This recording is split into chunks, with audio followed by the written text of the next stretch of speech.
എനിക്ക് തോന്നുന്നു ബ്ലെയിം ചെയ്യാൻ തുടങ്ങിക്കഴിഞ്ഞാൽ നമ്മൾ അതിലേ സമയം ഉണ്ടാവുള്ളൂ. കാരണം ഇപ്പം നമ്മളെപ്പോഴും പല ആൾക്കാരും പറയും കേരളത്തിൽ സാഹചര്യം മോശമാണ്, ആറ്റിറ്റ്യൂഡ് മോശമാണ്, സപ്പോർട്ടില്ല, ഗവൺമെൻറ് പ്രശ്നം, ഓരോ പ്രശ്നം. ഇത് ഏത് സിറ്റിയിൽ പോയാലുണ്ട്. നമ്മൾ ഏത് സിറ്റിയിലും വേൾഡിലെ ഏത് കൺട്രിയിലോ ഏത് സിറ്റിയിൽ പോയി കഴിഞ്ഞാലും ഇതെല്ലാ പ്രശ്നങ്ങളും പല രീതിയിലെ പ്രശ്നങ്ങളായിരിക്കുന്നു മാത്രം. സെയിം പ്രശ്നമായിരിക്കില്ല, പക്ഷേ ഡിഫറെൻറ്റ് പ്രശ്നങ്ങളും പ്രോബ്ലംസും എന്തായാലും ഉണ്ട്. ആൻഡ് സ്പെഷ്യലി ഇപ്പോൾ ഏത് ബിസിനസ് ആണെങ്കിലും what is business? Business is all about solving problems. അപ്പം ഒരിക്കലും ചാലഞ്ച് ഇല്ലാത്ത ഈസി കപ്പ് ഓഫ് കേക്ക് എന്തായാലും ബിസിനസ്സിലില്ല. അപ്പം അതെന്നാണ് മനസ്സിലാക്കേണ്ട ഫസ്റ്റ് തിങ്. അപ്പോൾ ബ്ലെയിം ചെയ്തിട്ട് ഒരിക്കലും കാര്യമില്ല. ആൻഡ് അതെന്നായിരിക്കും എനിക്ക് തോന്നുന്നത്. അപ്പം എപ്പോഴും നമ്മൾ ആ ഒരു ഈവൻ ഞാൻ നേരത്തെ പറഞ്ഞില്ല 30 years, we are completing 30 years of highlight. അന്ന് ഉണ്ടായിരുന്ന കോർ വാല്യൂസ്, അന്ന് നമ്മൾ എൻ്റെ ഫാദർ സെറ്റ് ചെയ്ത അതേ കോർ വാല്യൂസ് ആണ് ഇന്നും ഞങ്ങൾ ഫോളോ ചെയ്യുന്നത്. അതിലൊരു ഡൈവേർഷനോ കാര്യങ്ങളോ നമ്മൾ വരുത്തിയിട്ടില്ല, അതിലൊരു ചേഞ്ചും വരുത്തിയിട്ടില്ല.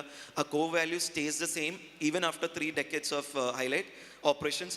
അപ്പോൾ അതെന്നായിരിക്കും സ്റ്റാർട്ടപ്പ് തുടങ്ങുന്ന സമയത്ത് you set a policy, internal വാല്യൂസും കോർ വാല്യൂസൊക്കെ സെറ്റ് ചെയ്ത് അത് ഒരിക്കലും നിങ്ങൾ കോംപ്രമൈസ് ചെയ്യാൻ പാടില്ല. അത് എത്ര നഷ്ടം വന്നാൽ പോലും എന്ത് ഇഷ്യൂസ് വന്നാലും അതിലൊരു കോംപ്രമൈസ് വരുത്തി കഴിഞ്ഞാൽ കോംപ്രമൈസ് ചെയ്യാനേ സമയം ഉണ്ടാവുള്ളൂ. എപ്പോഴും നമ്മൾ ഓരോ ചാലഞ്ചിനനുസരിച്ച് അത് ചെയ്ത് കഴിഞ്ഞാൽ അതിനെ സമയം കാണുള്ളൂ. അപ്പം എപ്പോഴും stick on to your core values whenever you are doing business, any market, any product, even if you are scaling to a global scale, just don't compromise on your core values.